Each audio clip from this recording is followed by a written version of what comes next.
When you step into a room, a busy downtown, or a community gathering, you intuit its spirit. Ethos is alchemic, ineffable, and infinitely ponderable across place and culture. For someone with ESL, those are very difficult words. English is my second language, so bear with me. What ways of moving through the world did you inherit? Now, we're going to ask that question to Oscar Venhuis, our speaker for today. So I'd like to invite you over. Well, Mark told me when he spoke with me about ethos. And to be honest, I'm really not an expert in ethos. And as you do, the first thing that I do typically, I Google. So I thought, well, what does it actually mean, ethos, right? Because we talk about this kind of buzzword, especially in corporate environment. I've got a bit of a branding marketing background, so people talk about ethos all the time, right? About values, shared culture. I thought, well, let's look into this. And as you can see, as typically what I do, I wear my thinking cap, which I do today as well. And I was doing some research, and I think it's always good to start with a definition, what it actually means, right? And when I was looking at the definitions, and I say here multiple definitions, there are quite a few. One that Mark read out, so I'm not going to repeat that. But there's another one in Wikipedia, right? So you can read it yourself, but I'm going to read it out anyway. So ethos is a Greek word meaning character that is used to describe the guiding beliefs or ideals that characterize a community, nation, or ideology, and the balance between caution and passion. When I was reading this, I thought, well, this is still really abstract to me, the way I understand what it is, right? So I was actually kind of going back what I typically do, and I thought, well, I go back to the Greeks, right? Because it's a Greek word, and I thought, well, why not go back to philosophy? Because they actually use this as well. For those people who have done basic philosophy. Actually, what's happening here? So there's a little smiley there, right? Before I did this, I was also looking at another one, just to double check. Now you have a dictionary definition as well, and it basically describes about character, sentiment, moral nature, or guiding beliefs of a person, group, or institution. So you can see this is slightly different, and I still sort of questioned whether I could work with that. So that's why I went back to the philosophers. This is not a philosophy class, by the way, but if you've studied this, you have Aristotle, and he has the modes of persuasion. He talks about articulation, right? About persuasion in general. And there are three concepts. One includes ethos. So ethos is an argument that appeals to the audience by emphasizing to the speaker's credibility and authority. And I thought this is quite interesting. Well, one, because I'm presenting today to you. And secondly, if you really look at advertising, and when they talk about ethos, there's actually quite, this is based what advertising is trying to, no. There's an example, right? So in advertising, especially like in public speaking as well, but in commercials, what you're trying to do is try to persuade your audience, right? To create this authority. And I thought this was quite relevant in terms of the concept of what ethos is from actually philosophy point of view, but actually that also relates to modern advertising. So that's the sort of definition that I thought was interesting to explain before I start. And then this is me when I wear a bow tie. I actually live on Llama Island. I've been the founder of, I'm still the founder by the way, of EQ Lab, and I work with Dr. Richard Clayton. We do a lot of behavioral research in terms of how people collaborate and how people behave within organizations and the workplace. I currently accepted the role for an interim CEO role for Happier, which is actually an academy or education school. And I was the co-founder of The Desk. That's a co-working space as well. And in my, any time I have left, I spend some time at the creative committee as well of the Dutch Chamber. And I live on Lama Island. I'm quite proud to be there, so I'm a sort of Lama hermit. I don't come too often to Hong Kong Island. But in this case, Mark convinced me to come over to another island called Hong Kong Island. So let's talk about what I think the problem is, if there is a problem, and you can decide at the end if there is a problem at all. And I go back again to understand ethos. I went back again to kind of the Greeks and how we actually think.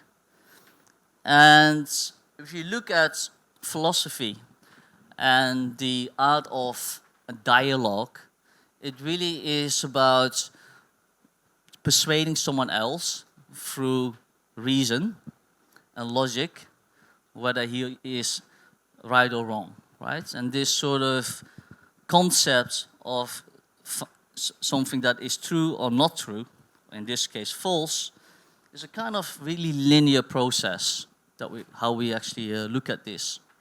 So we look at something that's true or false.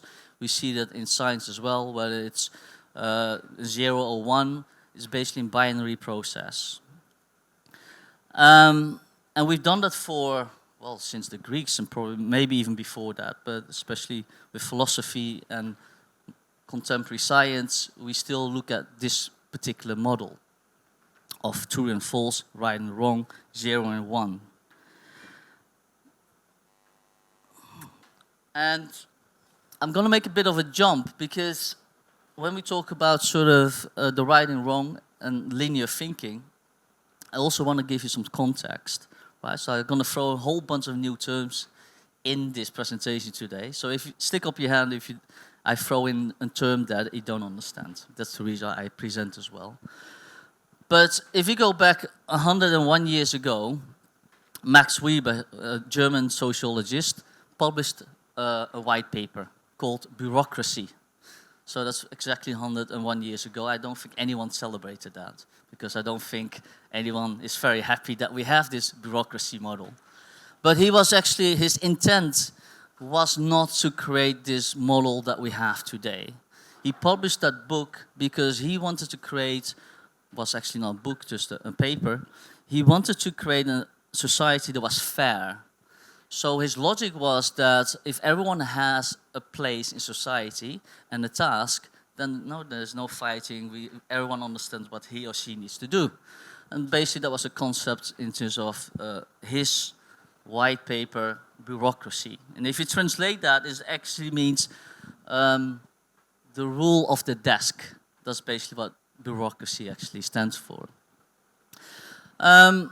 So that model in terms of organization and workplace and leadership, that started in the 1920s, and that's sort of, now you see that wave there that has continued even until where we are today here. And we still really like to see that control is really designed about efficiency and about productivity. With Henry Ford, you see Industrial Revolution coming up. No, this had many, many benefits. And in some cases still has many benefits. Then you had, of course, a new wave coming up. And that actually started with the psychotherapy of Jung, right? We started looking more at what motivates people, right? And the relationships that we have within organizations. That started coming up from the 1960s. So this is a mini lecture in leadership, by the way. After that, what we call had the Messiah wave coming in. And we still see that with the Facebook, with the Google, with the Apple, with the Nike, you name it. A lot of brands, even today in the startup environment that are working as well, you see this coming up a lot, right? Where you have one person, and since we are in a co-working space, WeWork, I guess people know as well. We know what happened with that. Very much based on this concept. And there's a new wave, what we call eco-leadership, and that has nothing to do with nature, but it's more about seeing the whole picture and not a singular direction, or claiming that only the therapist or only the messiah or only the controller direction is the right one. Actually, this particular eco-leadership is about looking at the individual directions, but also looking at the whole, having an overview, and understanding when do you apply certain directions in leadership. You know? And all of them actually remain present, right? So it's not that this has disappeared and that has replaced this, or the other way around. They are actually all existing. So there's a lot of diversity happening at the moment. So we basically went from a monoculture in the 1920s up till even today to a multiculture. At least that's what we're trying to achieve, right? Because this is something that we've seen a lot in the media, and companies are talking about this a lot, about multicultural, diversity, inclusion, now all holding hands. You see many of those pictures online. I think it's very encouraging that we trying to achieve this. If you really look at tribes, there's actually not so much diversity in there. Biologically, we actually hang out with the same people. We've always done that. Maybe not necessarily skin color, but if you really ask yourself at your social network, how much diversity you have, right?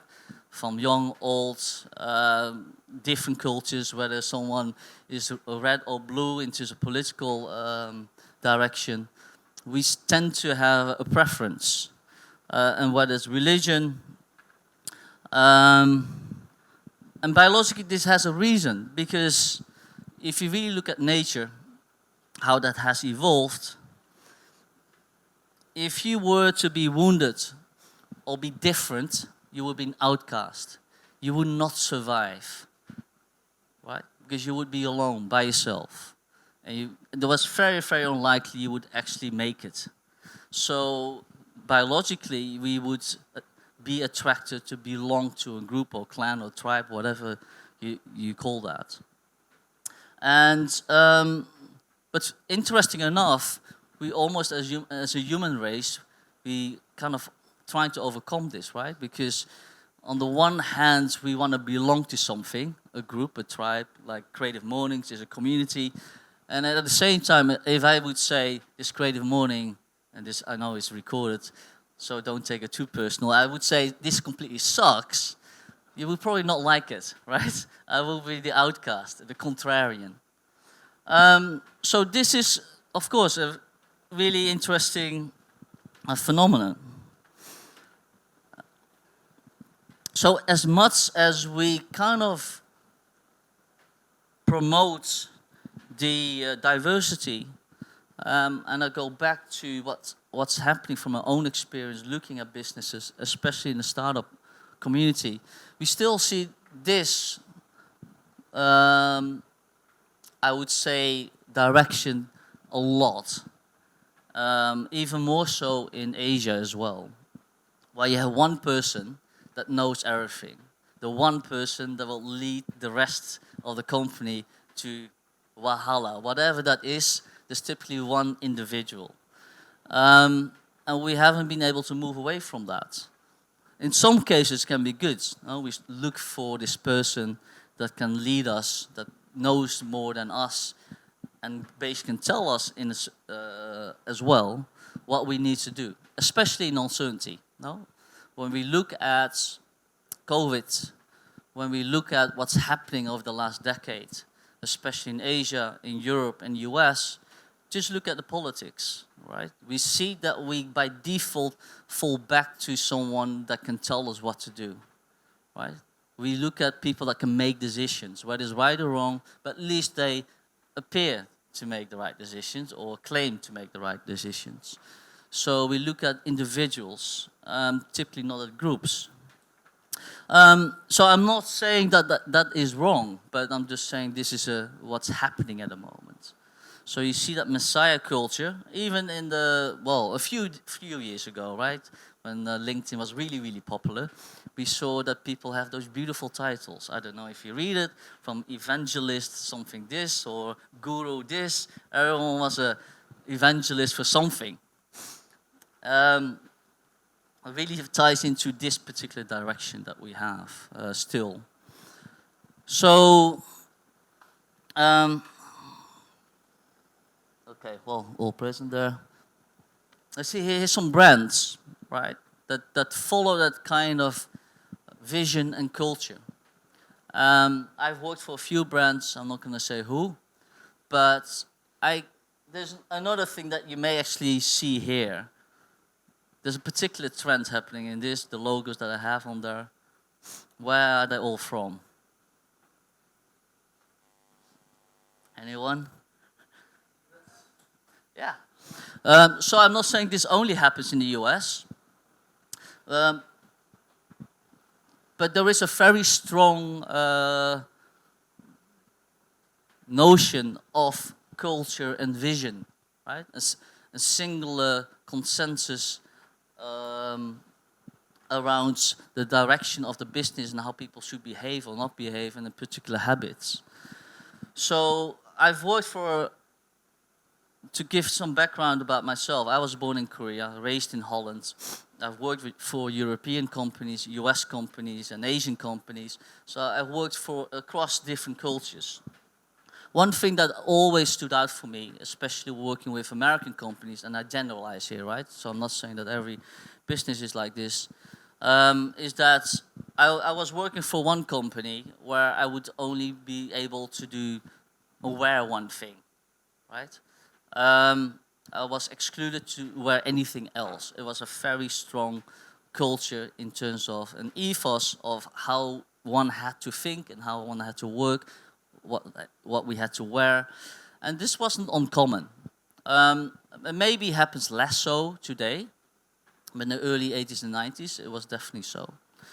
So those companies are we're very, very focused on a sort of singular brand ethos, right? If you're either with us or you go somewhere else. And now, of course, what we're trying to do is to kind of change that a little bit, no?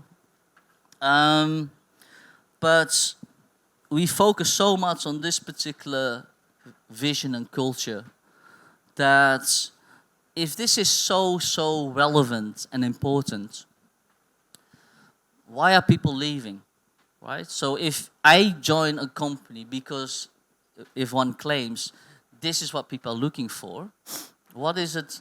Why are people leaving businesses and the workplace?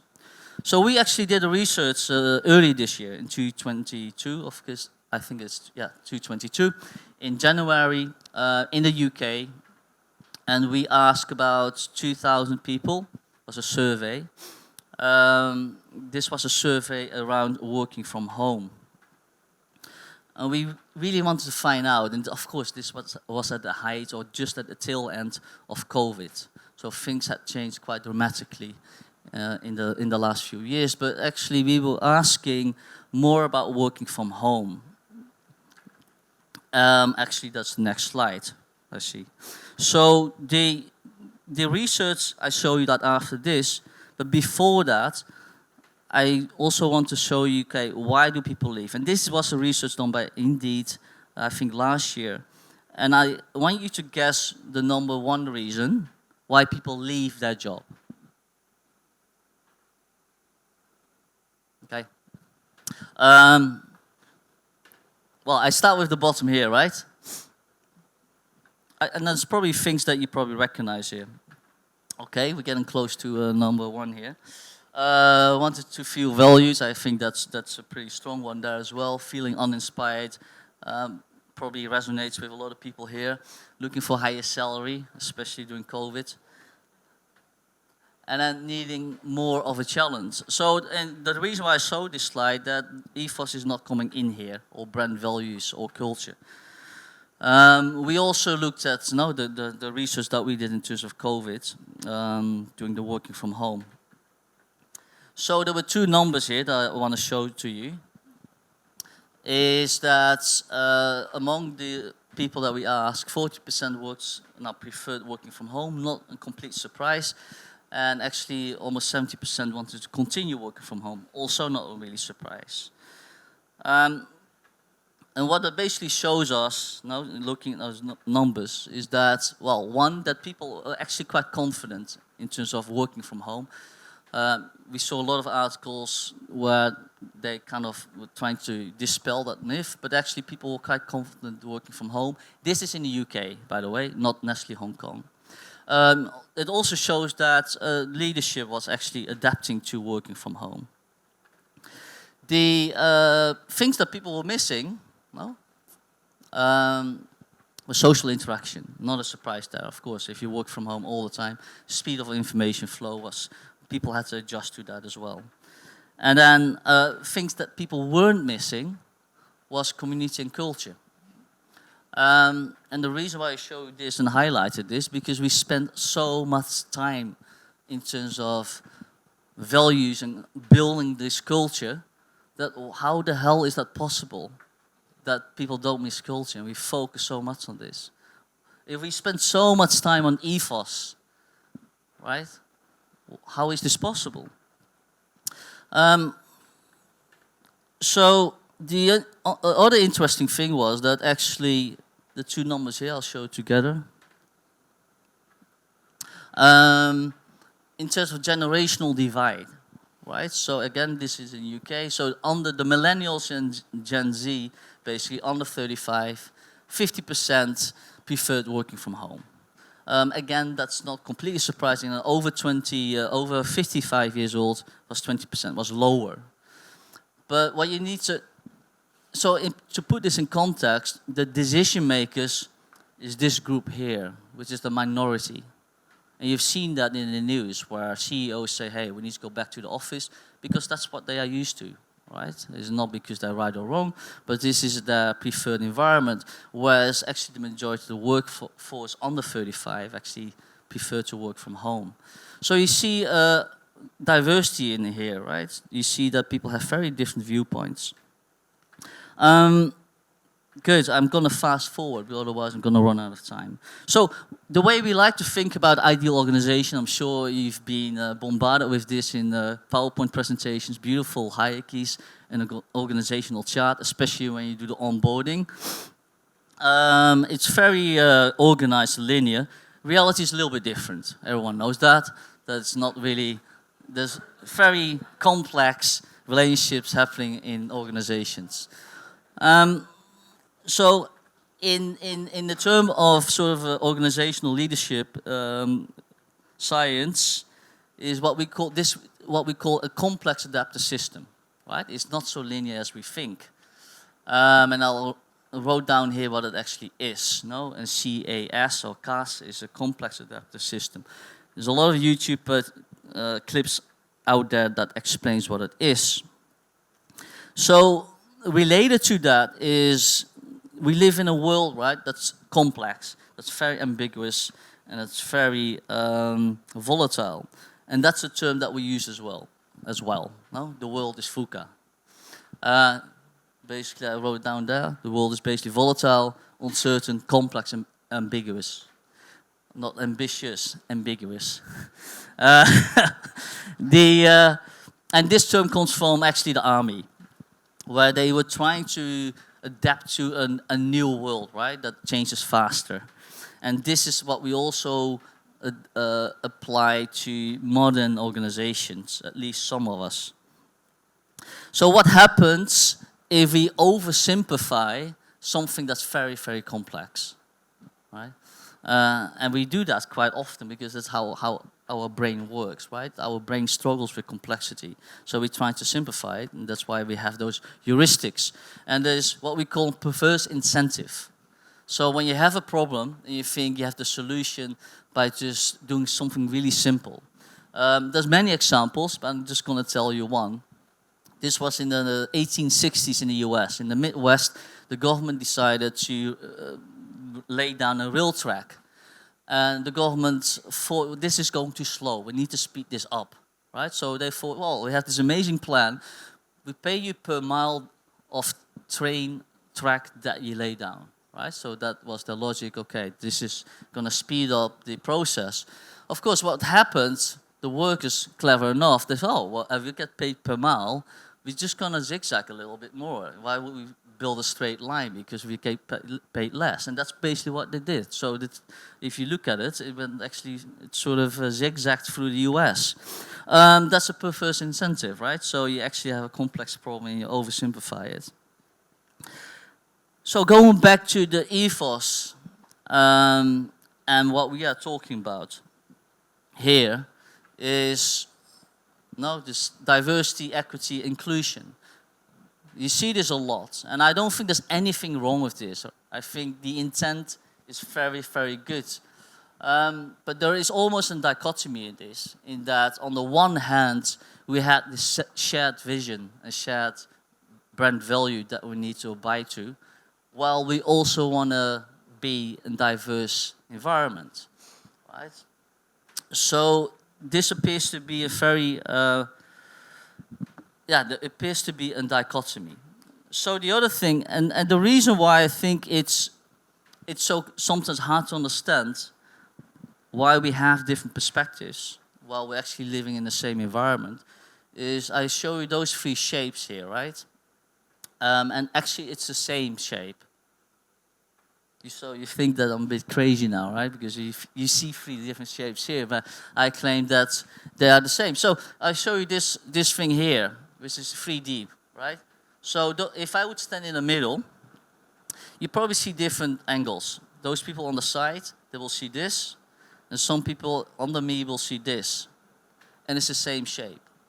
So basically what it means is that all of us, we all have a different perspective. And we all believe we are right or wrong.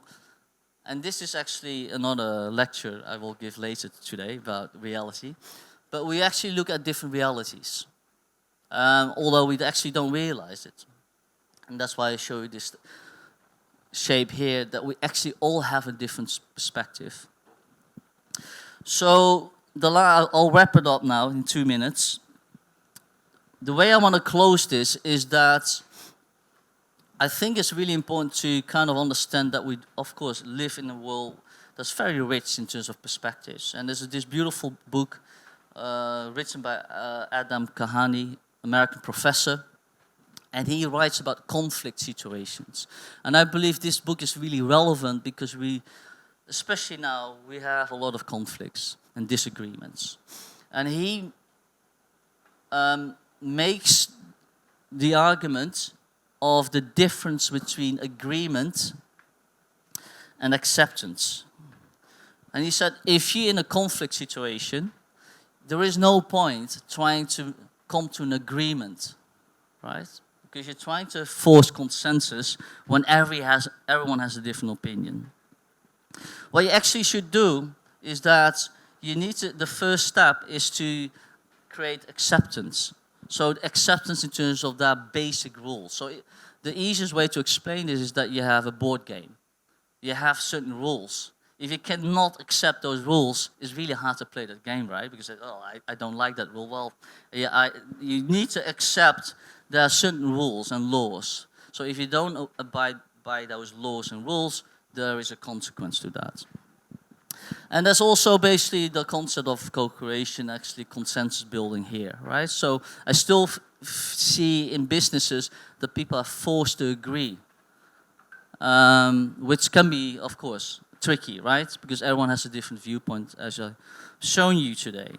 So what I really hope, that we basically can accept, that the world is very rich in terms of different perspectives, and that we are actually better off with uniqueness and not sameness. Thank you.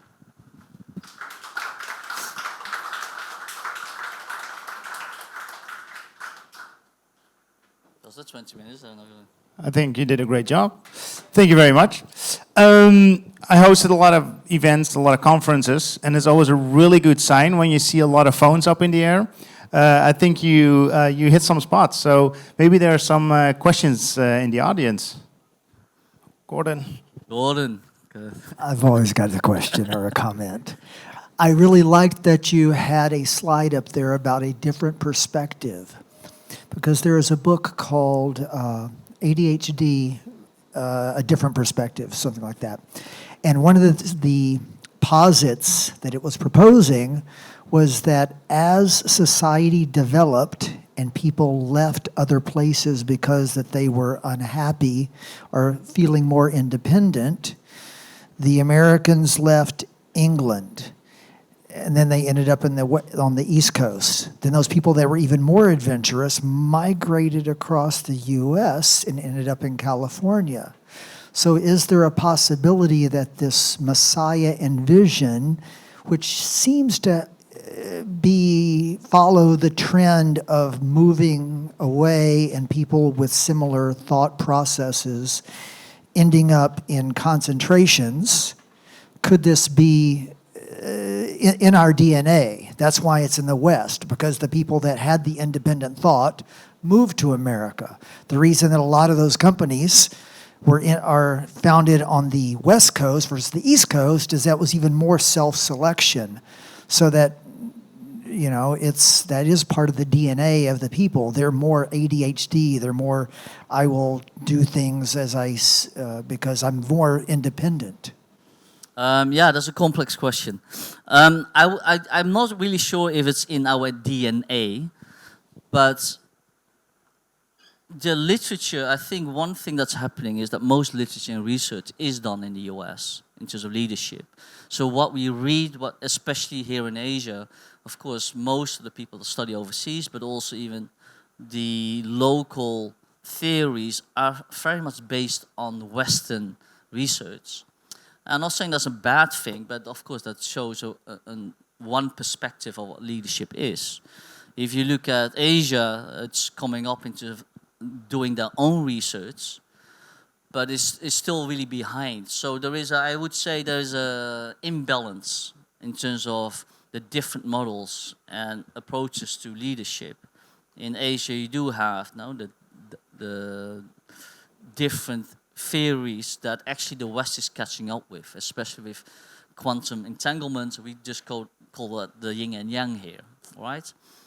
So we have different terms for probably the same thing. So to answer that question, I don't really have a specific, clear answer for that. Why? It's possible, right? There's an influence.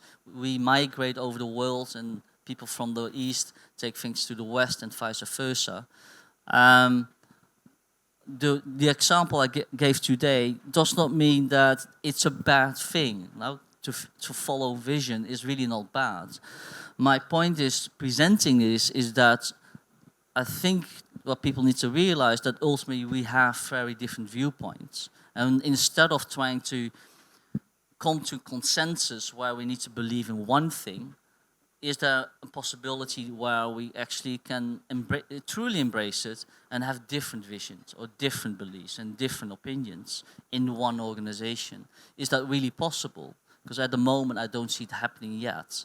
Anyone that, if we create a vision statement or the way we work at whatever, and someone said, well, I think that's nonsense, can we still accept this person into our community?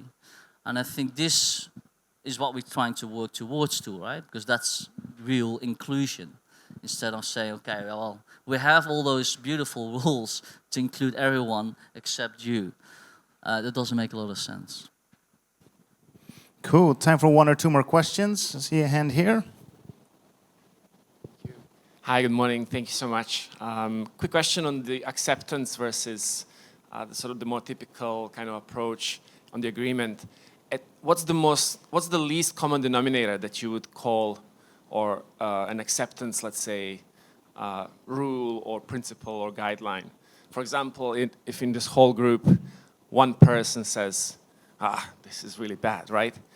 Do we still accept it because we have 99% of people saying either the opposite or quite similar, different opinion?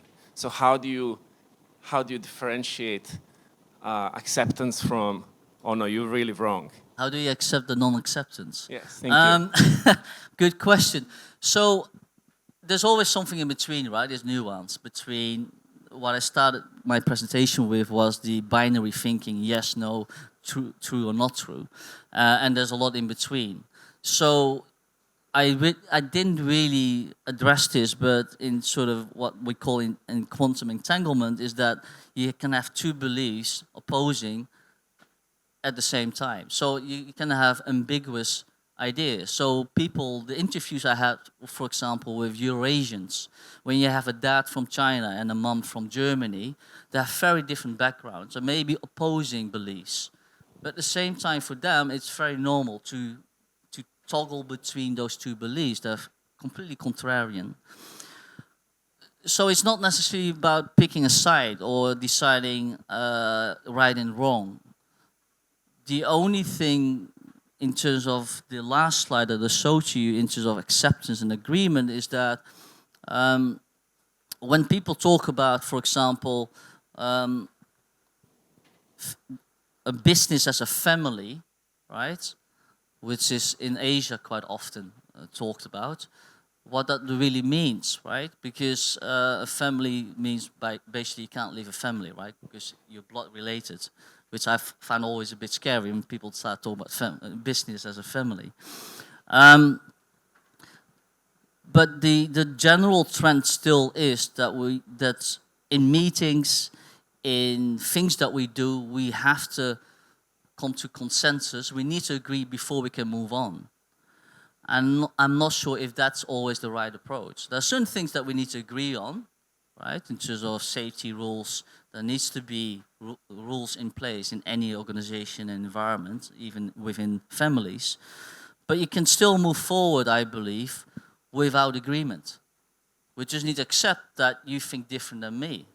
I need to accept that some people are politically different, have a different viewpoint than me, but I still accept that. It's perfectly fine. I don't have a problem with that.